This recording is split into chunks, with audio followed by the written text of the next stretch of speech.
Never drive alone at night, especially if there's a labubu doll beside you. That night, I felt curious and a bit daring. With the labubu doll, which had become my nighttime companion, I glided onto a deserted road, surrounded by tall, dark trees. The atmosphere felt strange, as if the forest held secrets it didn't want to reveal. I gripped the steering wheel tightly, trying to shake off the creeping anxiety in my mind. However, the further I drove, the tenser the atmosphere around me became. The wind howled fiercely, adding to the eerie feeling, and I could hear my heartbeat thundering in my ears. As I passed under the light of the full moon, shadows among the trees seemed to dance, as if watching my journey. Suddenly, I saw a shadow moving among the trees. My heart skipped a beat, and I sharpened my focus, trying to figure out what I was seeing. However, the shadow disappeared as quickly as it had appeared. As I tried to calm myself, I felt the tension increasing. This uncomfortable feeling made me pray silently that nothing bad would happen. Then, as I crossed an old, seemingly fragile bridge, my car's engine suddenly died. The atmosphere grew silent, with only the whispering wind rustling the leaves. In the darkness, I tried to restart the engine, but it wouldn't work. A sense of panic began to envelop me. In the thick darkness, I felt trapped, as if the outside world was waiting to swallow me whole.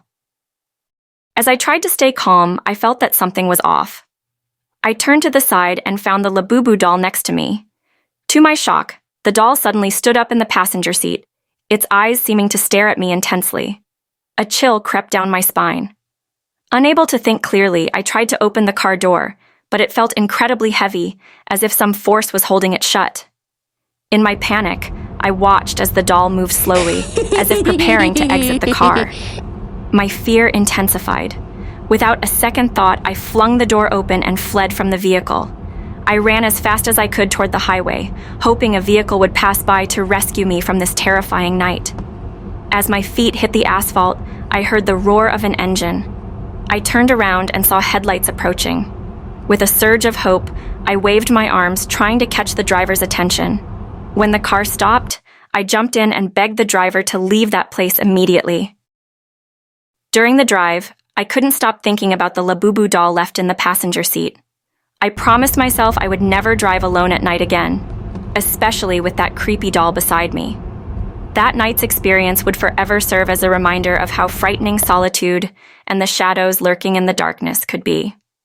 After Ariana Shannon jumped into the car, she felt an overwhelming sense of relief.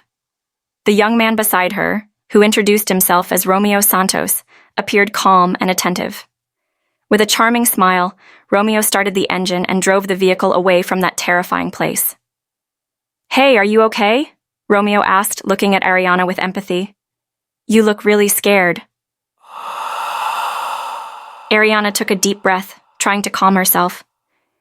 I just experienced something strange," she said, her voice trembling. "I was driving alone and there was a shadow among the trees.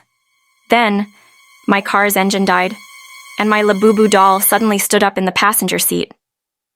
Romeo frowned, looking serious as he listened. "Labubu doll? What is that? It sounds like an interesting story," he said, trying to make Ariana feel more at ease. Ariana recounted everything that had happened, from the moment she saw the moving shadow to the panic when the doll seemed to come to life. She described her mixed feelings of fear and confusion. "I don't know how that happened. It felt like being in a horror movie," Ariana said, recalling that chilling moment at "That sounds really scary," Romeo replied, smiling sympathetically. "But don't worry, you're safe now. We'll go back to your car and get it." After a short drive, they arrived at the location of the bridge where Ariana had left her car. The nighttime atmosphere felt even more tense, but Romeo's presence gave her courage. She didn't want to return to that place, but she knew she had to retrieve her car. "If you feel uncomfortable, I can accompany you," Romeo offered, looking at Ariana with concern. Ariana nodded, feeling grateful for Romeo's kindness. "Thank you. I would feel better if you were here." They both got out of the car and walked toward Ariana's parked vehicle. As they approached, the atmosphere grew increasingly oppressive. Ariana felt her heartbeat quickening again. Are you sure there's nothing strange inside the car? She asked, a bit uncertain. Let's try opening the door, Romeo replied, trying to reassure Ariana. He opened the door and checked around, making sure there was nothing suspicious. It seems like everything is fine. Ariana stepped forward, trying to muster her courage. As she opened the car door, she saw the labubu doll lying on the passenger seat. However, this time, the doll looked ordinary and non-threatening. She let out a sigh of relief. See, there's nothing strange, said Romeo, bending down to pick up the doll. Maybe you were just too stressed tonight.